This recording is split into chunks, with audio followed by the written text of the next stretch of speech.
Good morning, Mr. Will. We are live, sir. Good morning, brother. How you doing this morning, Rich? Better than I deserve. You have a good Awesome. Father's Day yesterday? I did. I did. I was out at a long range shooting course with my oldest son. We're hitting steel out to 600 yards. I love that. So yeah, it was a great time. He shot lights out. That's really his element, and he outshot the old man as he should at some point. Hmm. And I'm very happy for that. And came home to some nice cards and hugs from the family. So that was awesome. How about you? How's your Father's Sounds Day? like a damn perfect Father's Day. You're out there hitting steel at 600 yards, getting Hmm. hugged with family. I love that. And now we had a Hmm. good one here, man. Hung out by the pool all day, and I got a little sunburn, and it's all good. Had the family here. Well, the ones that are here, I got a son in New Mexico and a son in California, but the ones that were here, we had a wonderful time. Awesome. Glad to hear it. Hey, I want to. So you just went to a shooting course over the weekend. Yeah. I went to one last weekend, Mhm. but the instructor did something I'd never seen before, and I'll put some links up to the after action from the course. And if you have any, please put them in the closed group too, so folks can learn about the opportunities that are out there if they're not already taking advantage of them.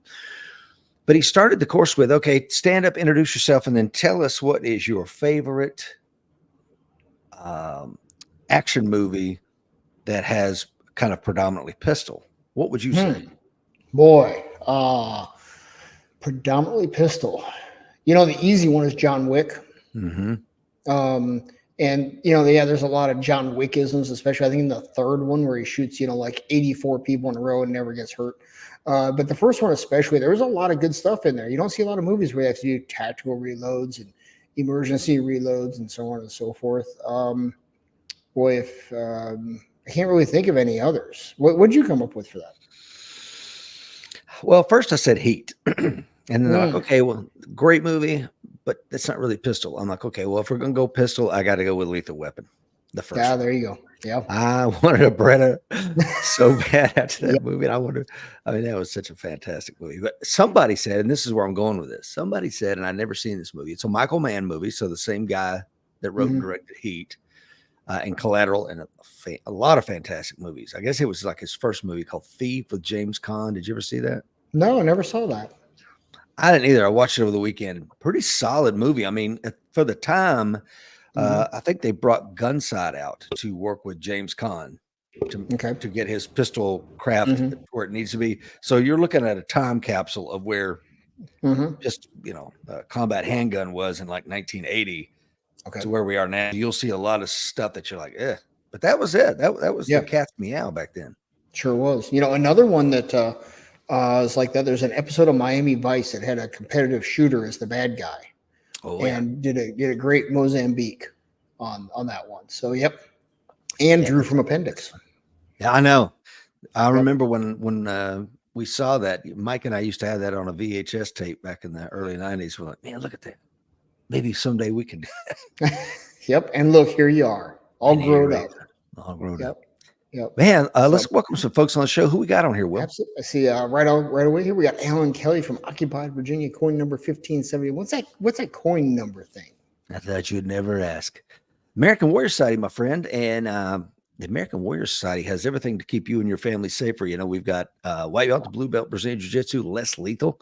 That's definitely going to be important where we're heading as a nation. You don't want to be able to. Not everybody needs the kinetic solution. Some Hmm. people are just going to need to have their minds changed and move on. So less lethal is going to be great for that. We've also got the preparedness series, how to build a go bag, what should be in it, what should not be in it, what drives the mission to prepare for one. Edge weapons, man. We've got everything and anything, handgun, low light. Please take advantage of that. Click the links in today's show notes for a 14-day free test drive.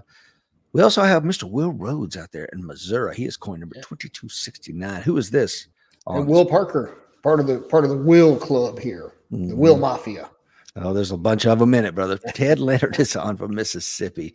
John Shriver out there in Yukon, Oklahoma. Liking it, that sure. We got a fantastic show. Do we want to start with the economy? Do we want to start with water purification? Where do we want to go first? Let's start with the economy. Before we do that, though, since Ted being on here reminded me, he messaged me after last week's show on generators and brought up a generator option that I failed to put into that show, which is a PTO generator off a tractor.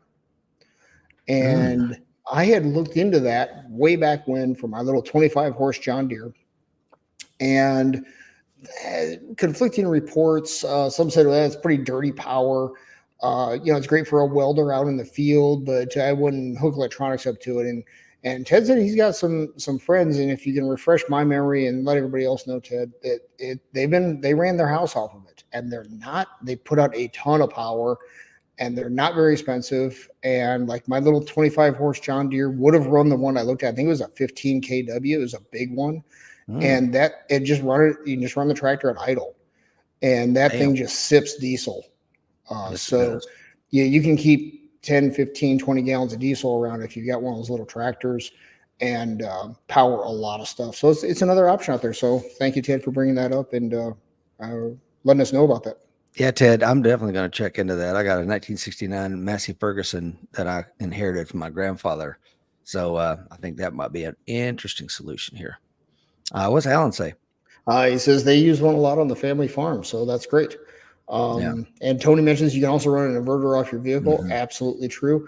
Personally, I've never cared for that one too much, just because that's also my primary get out of Dodge vehicle. So Yeah. when I did look at that, it was before I had gas storage at home. So yeah, there's a lot of options out there, and the vehicle is a great one. It's right there in the garage. You can stair step up out of it. So let's talk about this real quick before we get into today's show. One of the interesting things about EMPs, anything with a microprocessor is going to be wiped out. So you can kiss Mhm. your beautiful little cell phone goodbye and all the other things that make life amazing in the 21st century. However, 12-volt car batteries are going to be A-OK. Mhm. Yes, sir. So why am I telling you that? Because your old Rich Brown is going to have a wheelbarrow or whatever he's got, and I'm going to be snagging batteries out of cars that are just sitting there on the road. Yep. So something to think about, because I can hook an inverter up to one of those batteries and have a good time. That doesn't have to be my primary vehicle. So there's a lot of different ways to skin this cat, but the 12-volt battery is an amazing thing, especially that it's Mhm. EMP resistant. Yes, absolutely. Oh, one more So quick thing on that. yeah. So going back to Gulf War, when we rolled into Kuwait, anything with two wheels on it was stolen to make the run back to Iraq with the fleeing Iraqi army. And what seemed to be a premium then were tires. And I probably got some old pictures around here somewhere, but you can definitely go online and find it, and you'll see wheels stolen off of everything. So Mm. that's one of those things, like in a Mad Max type scenario where there are just thousands of shot up vehicles looting the streets. You'll see anything with wheels on it, and tires stolen, and it's just kind of a hodgepodge of wheel. I don't know why wheels. I don't know if it was the roads. I don't know if Mm. we had launched a lot of uh, DPICM and fast cams, which are these little scatterable mines that are just enough to pop a toe off or pop a tire. I mean, I don't know if that would be something here, but just something to think about, man. Tire Mhm. maintenance, being able to patch a tire and keep that wheel going. You know what I mean? Yep. Yep. And it's funny you bring that up, because just yesterday I refreshed my cheap tire plug supply on the way home, Mm, and go mm, by Harbor Freight. And it's got those little wax sticks in them that are, about yay long, yep. and I don't know, not very big around. And if you got a puncture in your tire, the book answer now is you're supposed to take it in and get it patched from the inside. But if I buy the side of the road, I have plugged tires by the side of the road and never taken it off the vehicle. So simple process, easy to do. You got to have a little portable air compressor with you, but you can air that tire back up right there. Or what a friend of mine does, he has a length of air hose with a tire chuck on each end. And so if you've got one tire that goes flat, you plug it like that, you can steal a little bit of air off each tire and your Nice. spare, and get yourself back up to the point where you can make it to the next exit to the next gas station. What a Um, cool idea. I never thought of yeah, that. yeah, and that works. It works great. It's a great process. So, on another note, I've got an uncle who he's since passed away, but he was he was a car guy. He was an absolute car guy, and they got a flat tire sometime back in the '70s. Pulled over, pulled the tire off, put the spare on. Could not find the lug nuts to save their lives. Hmm. Couldn't find them. Never did find them. And they're sitting there, what am I going to do? Am I going to walk to the nearest exit here? And, blah, blah, blah. And this family pulls up and this 12-year-old boy says, well, just take one off each one of the other wheels and put it on there. Genius. Yeah. So sometimes, and that's what they did. And they drove up to the next exit, found a parts store, got some lug nuts, and just put them on all the other wheels. Brilliant, man. See, we got Eric is on. Eric, hope you're doing well this morning, sir. Guy out there in the Philippines says, hi, guys. Will Parker says, I'm planning to purchase a Cummins dual fuel gas propane 4,500 kilowatt generator for my trailer. I love that. Alan, what does Alan say? He's got a 12-volt Viair compressor with tank in his truck. Yep. And that's on the short list. I just got a new truck this last week, guys.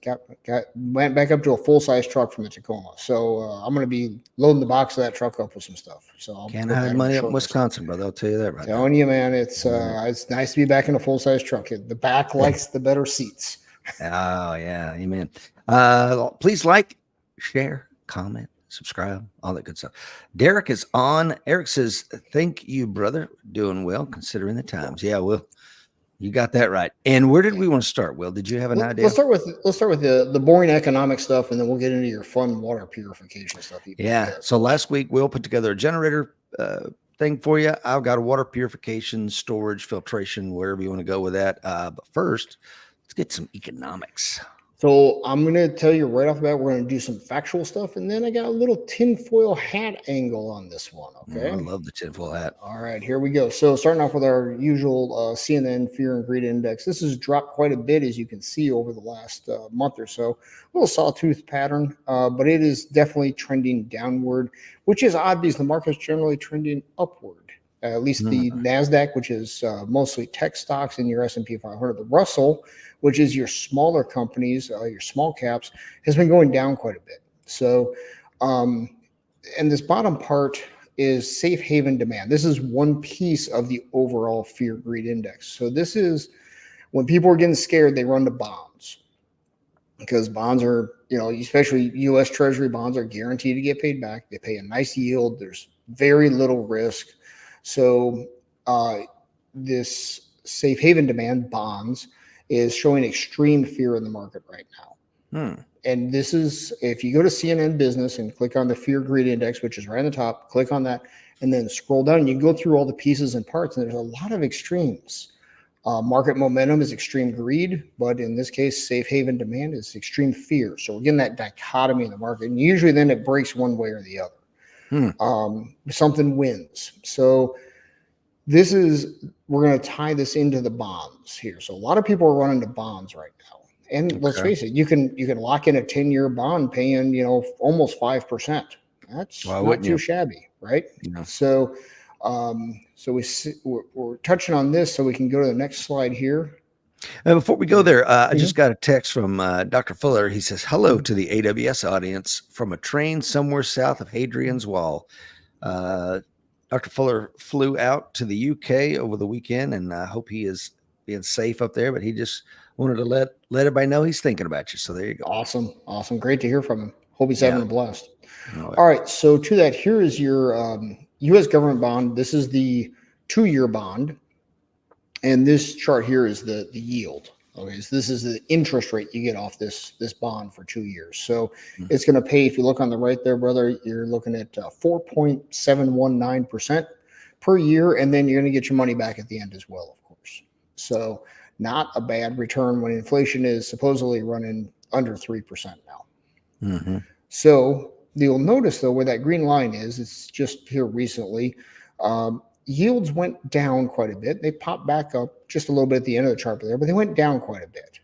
And that's odd considering the Federal Reserve just kept rates where they were, and inflation came in lower than expected.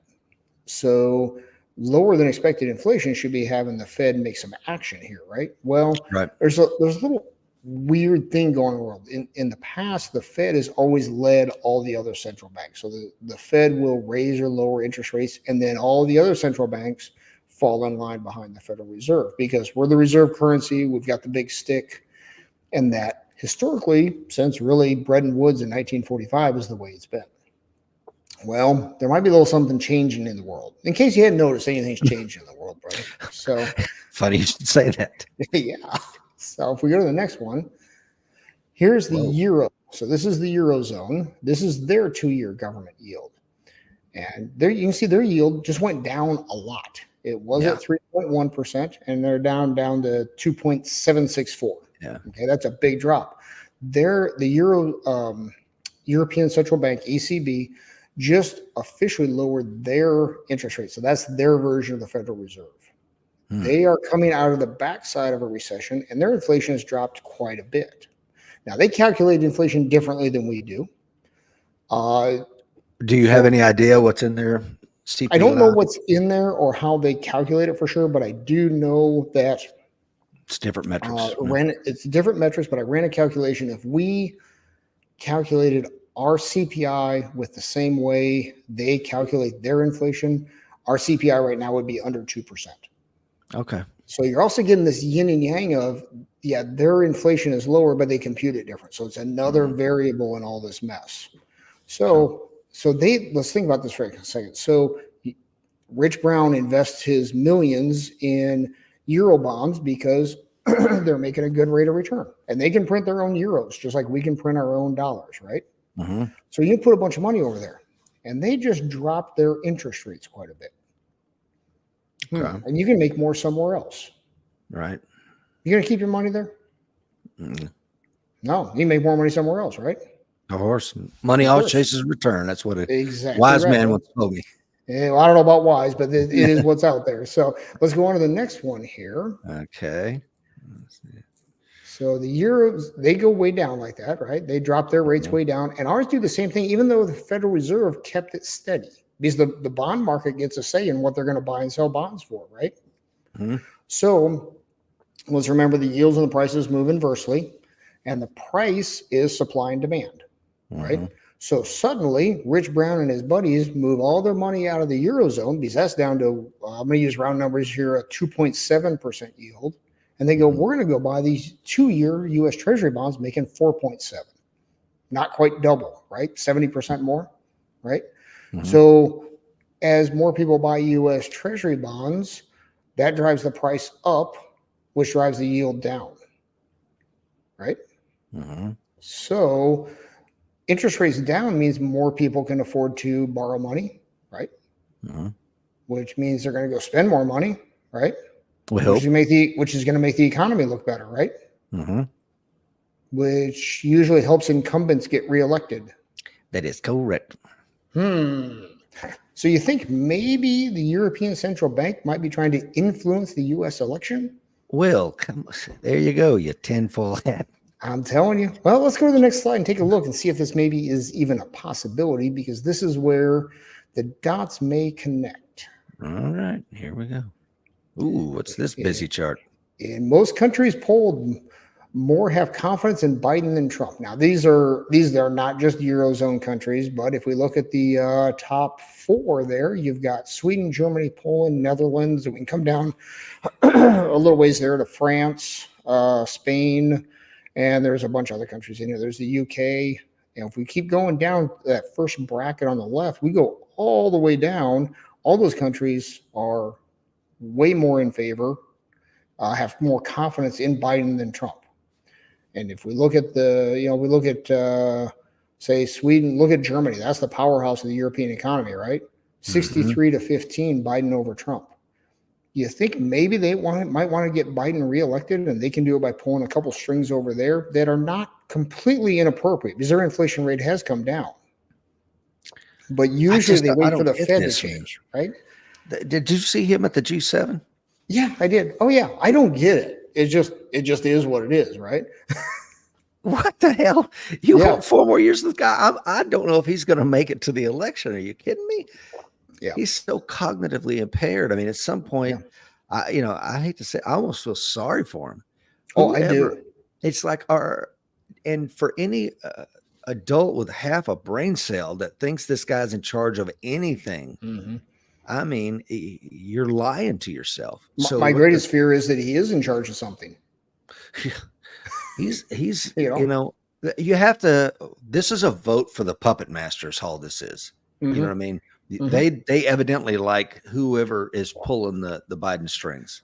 Well, in the case, if we look at the um, and Tony brings up a great point here. They don't want the U.S. to have strong leadership. Well, let's think about what Trump did. He made them pay their fair share for NATO, Yep. right? They don't like that. Biden sure has pumped a lot of money into the whole Ukraine thing, which hashtag not financial advice, but there's a German arms manufacturer that's doing really well with all this. And I honestly can't even remember the stock ticker right now. I bought a little bit of it just to play around with it. It's pretty volatile, but Yeah. so there's a lot of reasons for these European countries to really like Biden. Trump's made it clear we don't want anything to do with this stuff, right? Right. Well, that doesn't help the European economy, doesn't help the European governments, doesn't help the European security situation, and they sure don't want to pay their fair share for NATO. This is really So, disheartening, man, to be completely candid with you. I mean, you have to get down, look at Hungary. yeah. I mean, I actually would have thought it would have been a little higher in Hungary, seeing that their leadership is pretty Trumpish. Mm-hmm. Yep, for sure. I mean, you got to get all the way to the bottom of this chart. Bangladesh is even. I Yeah. mean, you only got what, 4 underneath there that And are, Sweden's got their own problems. Look at this. Like Sweden, yeah. did you not learn how's that gang war going on there? Yeah, I was just reading about that last night, as a matter of fact. Crazy. Good thing they have all those strict gun laws. Yeah, how's it So, working out? yeah, exactly. Hey, can I talk So, about that real quick? When yeah, I was please in the do. UK recently, I would see like the Benghazi Uzi boys, and then they would be crossed out by.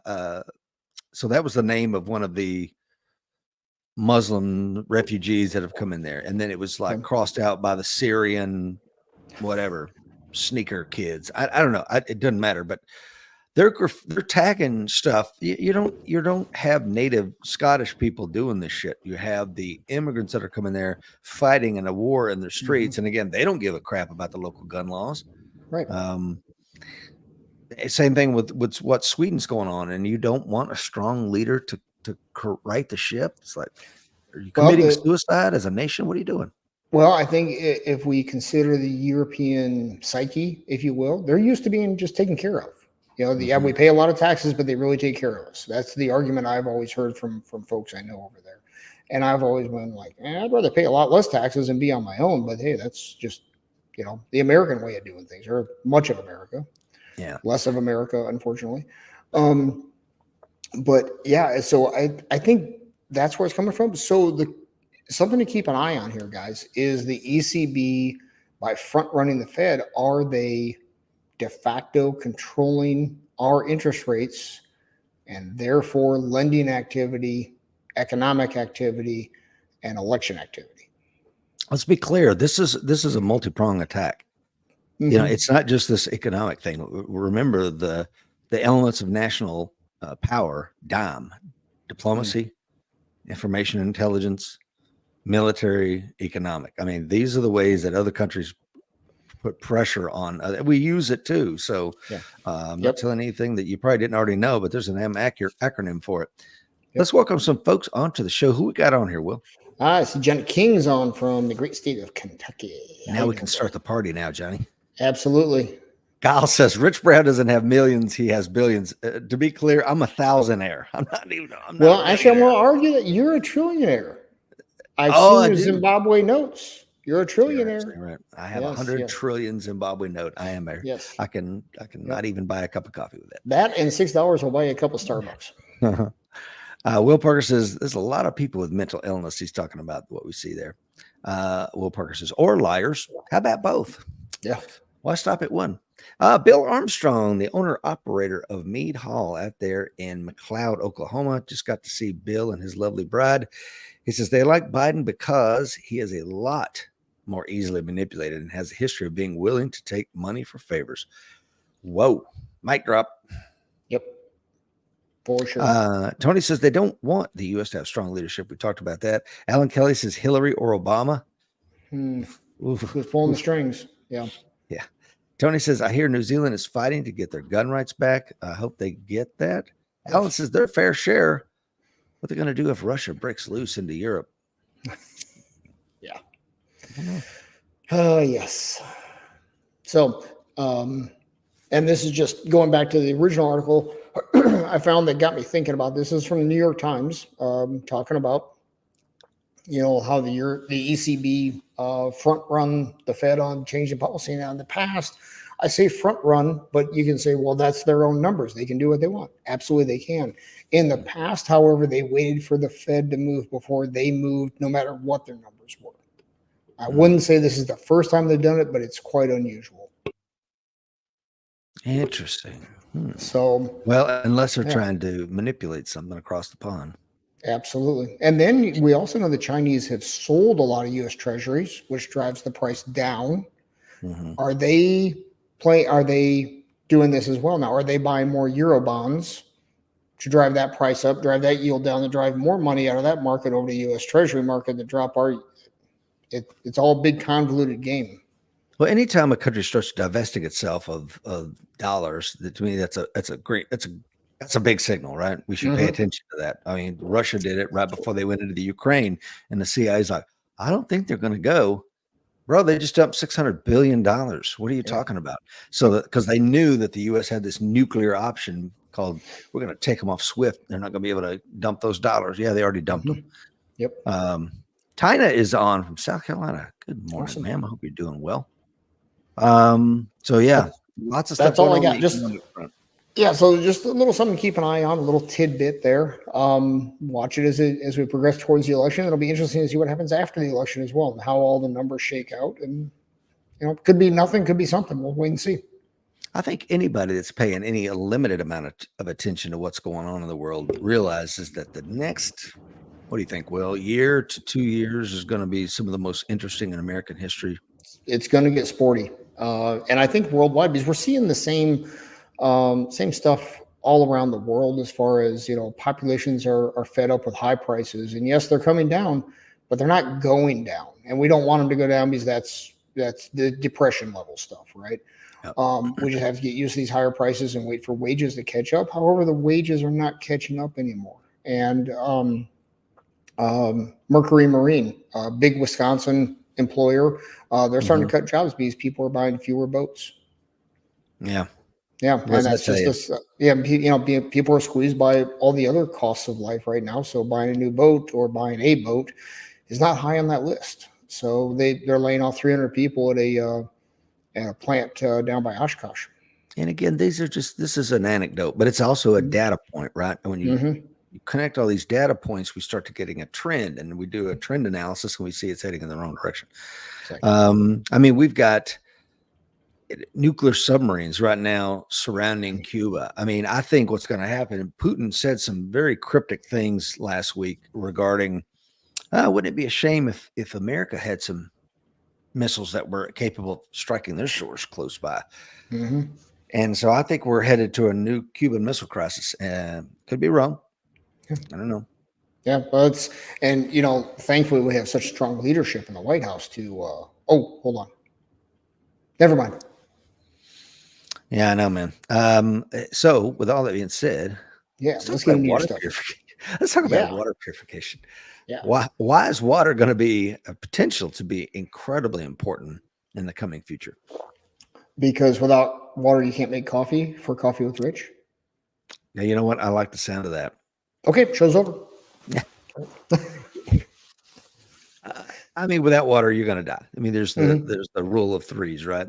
You can go 3 days without water and 30 days without food and all these other things. But water is incredibly important. I don't have to tell anybody on here that.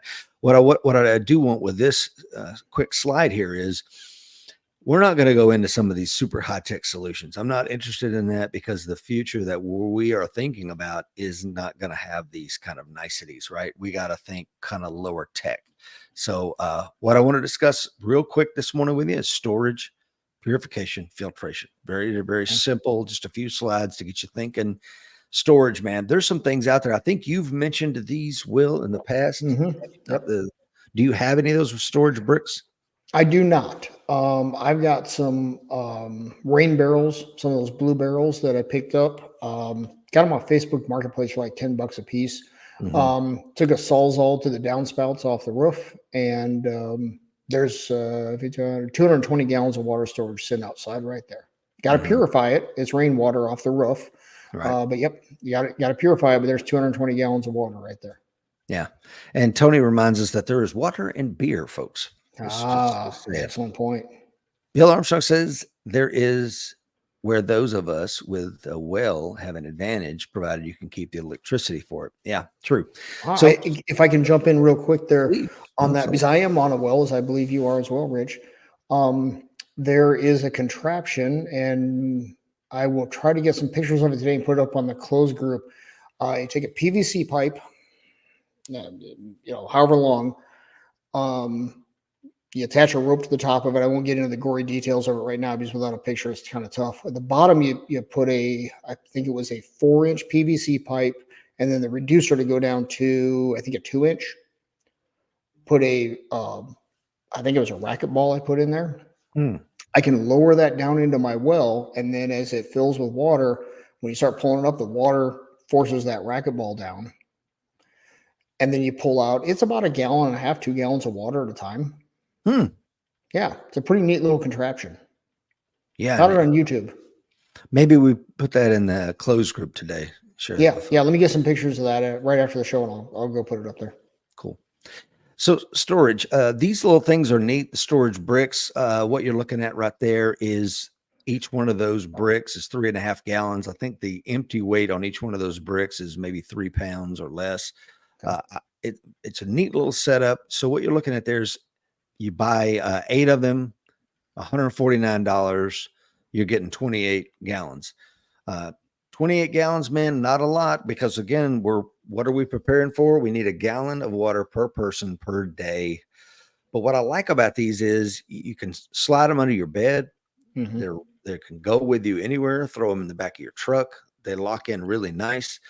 We have bigger storage options. You can go down to Rural King or any of the Tractor Supply places that you have in town and pick up one of these 65-gallon cisterns. They make them bigger. I actually lived in something a little bit bigger than this when I was in Desert Storm, just to get away from the rats and the sandstorms. Seriously, I spent 6 weeks living inside one very comfortably. Let me ask you, Rich. So let's say we're going to start off with these water bricks here. When you put the water in, is there anything it's a good practice to do for the storage of that water to help preserve it, if you will? I know water doesn't need preserved, but you know what I'm driving at? What do you recommend? I've always heard just a few drops of bleach, but I think there's some dedicated products out there as well, aren't there? There probably are. It's one of those things. If you look at I think it's the FDA's website when it comes to bottled water and things of this nature, it's an indefinite lifespan. I mean, it probably wouldn't hurt to put a few drops of bleach in there. We're going to get to that in just a second, but okay. All right. I mean, if you didn't do it, I don't think it would hurt you either. Yeah. Okay. Cool. So this is an interesting idea I'm thinking about doing. So I found this on Amazon yesterday, preparing for the show. You get a full pallet delivered to your house, slide it in the back of the garage and kind of forget that it's there, or I could have it put in the barn or something like this. $409 with free shipping. They put it anywhere you want it. You're getting 253 gallons. So when you look at the gallon amount relative to some of these other things you get for cost, not bad. Now, I did the math on this, and me and my wife were looking at this. I said, "Hey, babe, what do you think? We should do this." And she says, "How much does that work out per case?" I'm like, $8. She's like, "Hell no, I can get them for, $3 on sale or Sam's Club or whatever." So I think that's what we're going to do. Put a pallet down and just start filling it up a little bit at a time. Because again, you could throw it in the back of the truck. You can throw it underneath your bed. You can put it anywhere. They're good forever. You're going to drink it, even if everything turns out to be a nothing burger next year. Yep. Well, and let's, if we're going to go buy them, one thing let's talk about is if you go to Walmart or Sam's or Costco or any of them, I know Walmart and Sam's for sure, you will see an expiration date on that water. Correct. And my understanding of that is, excuse me, guys, allergies are kicking in, is that they require everything in their stores to have an expiration date. So therefore, they just slap a date in the water. The water doesn't go bad. It will taste plasticky after a while, but it's still perfectly healthy. That's exactly right. And And we're going to talk. one thing I like about this idea, brother, sorry to Mhm. interrupt, but No, please. I always keep a case of water in the truck. Hmm. Just to have to drink as I'm driving along or doing chores somewhere. So you can also rotate this Hmm. just through, if you have two pallets, you get grab one of the old ones, throw it in the truck, and next time you're in town, grab a case and throw it on the new pallet and just Yeah. keep rotating that way. Because it's way cheaper than buying single bottles at the gas station. Oh God, yeah. Let's get to a couple of comments here. Bill says bleach is a standard to keep algae from growing and bacteria. Johnny King says I've got a creek that runs through my backyard. I've already thought about the possibility of someone damming it up to hoard water supply. Guess I'll deal with that issue if it ever Mm, comes up. Yeah, there's a kinetic solution for people that dam up your water source. Tina mhm, says smart. Bill says I have been looking at doing that once a year for the range, provided I can get equivalent pricing. Amen. Tony says 5 to 8 drops per gallon. We're going to talk about that. Alan says as long as the water is not open, you are good to go. Yeah. So when it comes to storage, I mean, there's a whole lot of different ways you can go with this.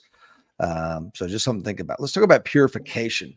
The two most reliable methods out there. Number one is boiling, which is interesting. I mean, it's the most reliable method for killing microbes and parasites. Bring the water to a rolling boil and keep it simmering 3 to 5 minutes. Add a minute of boiling for every 1,000 feet you're above sea level. So your old pal Rich Brown lives at 2,000 feet. Well, 1,984, I think, is our exact elevation here.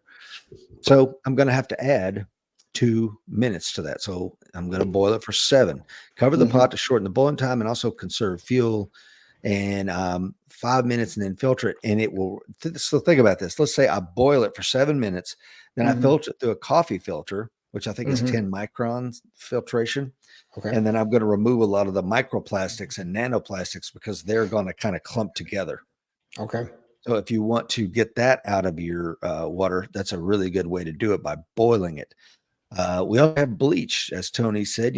8 drops of bleach, regular Clorox bleach, not the scented, not the Mhm. splash proof, none of that crap. There's the key. Yep. Regular Clorox bleach to a gallon of generally clear water. So we can always filter it.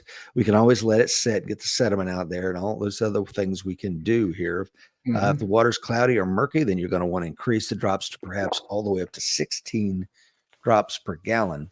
So there's two of the most reliable purification methods. Any other things you want to add on that, Will? No, I think that's great stuff. Let's talk about how we make bleach. If you're like me, you have a pool, or maybe you got a friend that has a pool, or you have a hot tub, or you have access to the chlorine that you put in your pool, the shock and stuff like that. You probably can use that because the active ingredient in bleach is sodium hypochlorite. So yeah, what's interesting about this is when bleach comes in contact with single cellular life, multicellular life, whatever, it's going to break down the outer cellular membrane, and that's going to cause the structure inside of the cell to just blow apart. And that's how it works in destroying bacteria and viruses. It takes a short amount of time to kill bacteria than viruses, with full disinfectant from the virus taking up to 15 minutes. So once you put the drops in there, you're going to have to let it sit, say 15, 20, 30 minutes, probably tops, in order to make sure all the micro life is killed. Also kills parasites in a similar way, damaging their cells so they no longer perform their job.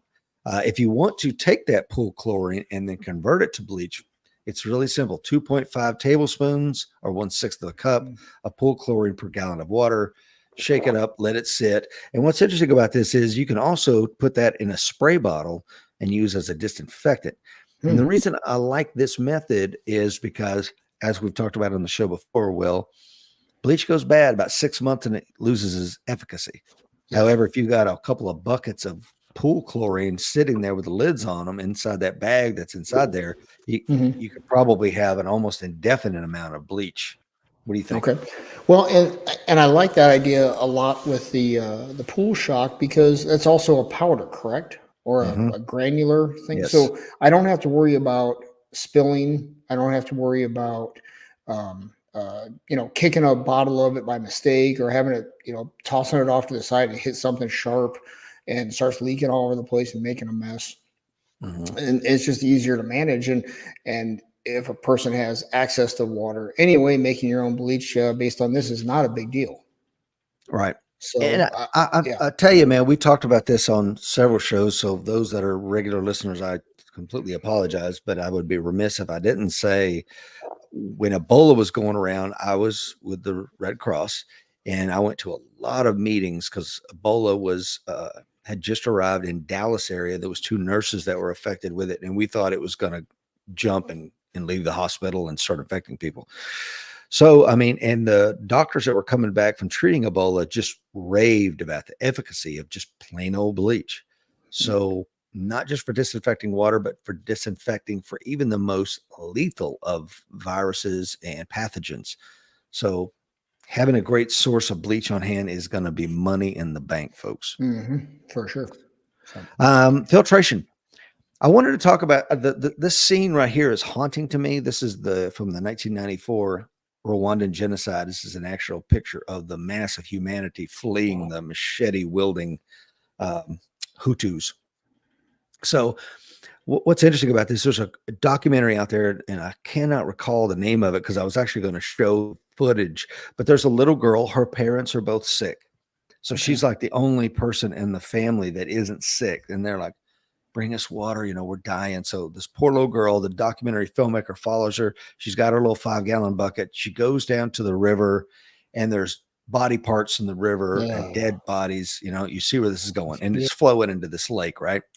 And she scoops up the water and she's smiling because she's like, oh, my family's going to have water now. And she runs back up there and the documentary filmmaker kind of hauntingly stays on this girl for a minute. And she's like, within 5 days, her and her family are all dead from this water. Yeah. And I remember just like, it was, like a punch in the stomach. Yeah. It's heart wrenching. And it's for the want of clean drinking water. So when we talk about filtration, guys, yes, I could take you down a whole lot of different paths. Let's keep it really, really, really simple. These things are maybe $20 a piece, these life straws. Yeah. And you can go online. Matter of fact, in the source notes for today's show, I have a really good video. There's a doctor who does microbial analysis and all this stuff. And he takes a life straw, just like I have here. And he does some experiments with it. And he shows you what just a drop of pond water looks like under a microscope. And I mean, it's teeming with life. Yeah. It's insane. Yeah. There's just billions of little life forms swimming around inside this drop of water. Then he takes that same water, filters it through a life straw. And he says, you can't find anything because I had to find an air bubble just to see if there was anything in this drop. So these are incredible. And each one of them is going to be able to purify almost 800 gallons of safe drinking water. If that girl and her family had one of these little $20 life straws, they'd probably be alive today. Yep. And, so, as we look at, and we know in the southwestern U.S., we're basically exporting our water in the form of alfalfa to Saudi Arabia. The Mexican government is not fulfilling its obligation on a water treaty to send water back north. I saw an article, Mexico City is approaching day 0 for water availability. So water is going to be a player going forward. Like Lake Mead in Vegas refilled with all the rains they had spring, early summer, and the snow melt from a heavy winter. But we've seen the overall trend. Yes. So water is going to become a valuable commodity. Yeah. So what I did, I've got one obviously in my truck. I got one in my go bag, and I've got a few packs of them in, where we keep all of our preparedness items. Because you could do something like write your name on it. So this is yours. Give one each to your family. They come with a little lanyard on it. You just attach it to your kit. If things got weird enough. They weigh almost nothing. No shelf life. They could be stored indefinitely. They filter out, as you can see here from the slide, 99.999999%. It's fantastic. Tony says we used to drink from the creek, a water bowl, and the garden hose. I think I'm immune to most pathogens. Yeah, you and me both, brother. Or if you want to filter like a boss, this is something you can do here. Yep. And this is something that I am going to get because here's what I like about these filtrations. And there's the Berkey, which is on the right-hand side of your screen, which is around $300-400. On the left-hand side of the screen, I think it's Aqua Pure or whatever. I've got links in today's show notes. But what is interesting about these is it's gravity fed, so there's no Mhm. microprocessors to go bad. They Yep. weigh almost nothing when they're empty, so they're incredibly easily portable. You could Mhm. take them camping with you. They filter out chlorine, odor, sand, rust, heavy metals, pharmaceuticals, petroleum. I mean, these Yep. things are fantastic. I can So give you a highly. little insight on the Berkey on the right there. I've got one upstairs, Hmm. and it's wonderful. I'll say machine. Hmm. The one thing to be aware of, guys, if you look at the filters there, the if you can bring that back up, brother, those black Yeah. cylinders there, Uh-huh. um, they on the Berkey at least, you have to charge those with tap water Yeah. when you initially get them, or if they dry out. There's a Yeah. little bit of an art to that. It takes very little water flow out of your tap to do that. You can do that, or you can soak them for a period of time in water as well. The Hmm. quicker way, of course, right now during normal times is tap water. But the key is there's like a little, I'll say a rubber washer that comes with them. Hmm. Don't lose that because Hmm. without that, it's almost impossible to charge that filter with the tap water. So what charging the filter does is you put it underneath your tap, the water runs into there and it forces the water through the filter because the filter is dry. But once the filter is wet, the water will flow through there much quicker. So Mm. you fill the top portion of it. It gravity feeds, like Rich said, down at the bottom, and you've got purified water. We Mhm. use that a lot around the house. It's constantly full. Yeah, thank you. I don't own one, but you can bet your ass I'll be buying one today and getting it shipped in here. The one on the so the Berkey, as Will alluded to, again, if you got Willwood money, maybe you can get a Berkey for about $400. If you're like your old pal Rich Brown, the thousandaire, you might want to go. The one on the left, I think it's like $108 right now on Amazon. hmm It The does the base. other the other thing I'll throw on there real quick, that stand you see on there, get Mhm, that because mhm, where that spigot is, if that's sitting on the counter, you can't get anything underneath it unless you move it to the edge of the counter to fill mhm, with water. That's one. The other one is I would buy. There's a kit. So the Berkey comes with one spout. There was a kit on Amazon at the time that had the stand, a spare spout, and then a standpipe to show the level inside the purified area of it. That was real handy as well. So I yeah. would just go all in. Being cheap as I am, I did not initially buy that stuff. About a week later, I ordered it. Yeah. And So, it's funny you say that because that kit right there on the left, mhm. Aquapure, whatever it is, it's a kind of a knockoff. It comes with all that stuff. It comes with a Okay. stand, it comes with two filters, I think for $108 shipped to you on Amazon. And this guy tested the Berkey relative to this and one other one that's a gravity fed filtration system like this. And he did the whole thing, tested them, and they all three performed exactly the same. Matter of fact, this one here that's a little bit cheaper, the water flowed a little bit quicker, Okay. um, which is interesting. So you're looking at 6,000 gallons of drinking water, which I think is probably for a family of four or five. I don't know, man, maybe 2 years of water. So family. You said a family of four. Yeah, family of four or five, somewhere in there. What do you So think? a family of 4 gallons a day. That's 1,500 gallons a year. Hmm. So, sorry, how many gallons would it do? 6,000, you said? 6,000. Yeah. So that's 4 year. Look at that, man. It's amazing. And if you throw a couple of filters, they're not going to go bad. Put them back in your storage and you can extend that life beyond just the 4 years. So, something to think about there. What I really like on this solution relative to the bleach and the other thing, because they're not going to do, I don't think bleach or boiling does anything to reduce heavy metals or to get rid of sand or to get rid of pharmaceutical compounds that may or may not be in your water or petroleum. Mhm. This does. And for the Okay. price and for the amount of gallons you get, to me, this is a no brainer.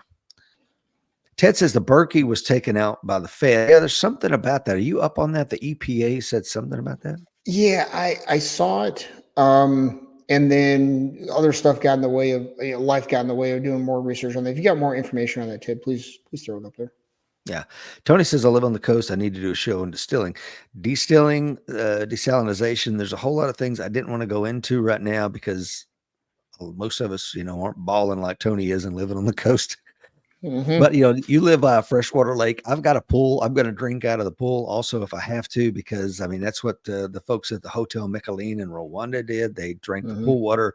That's what they did at the embassy in Kuwait when my friends were there. They drank the pool water. Um, Not a bad idea.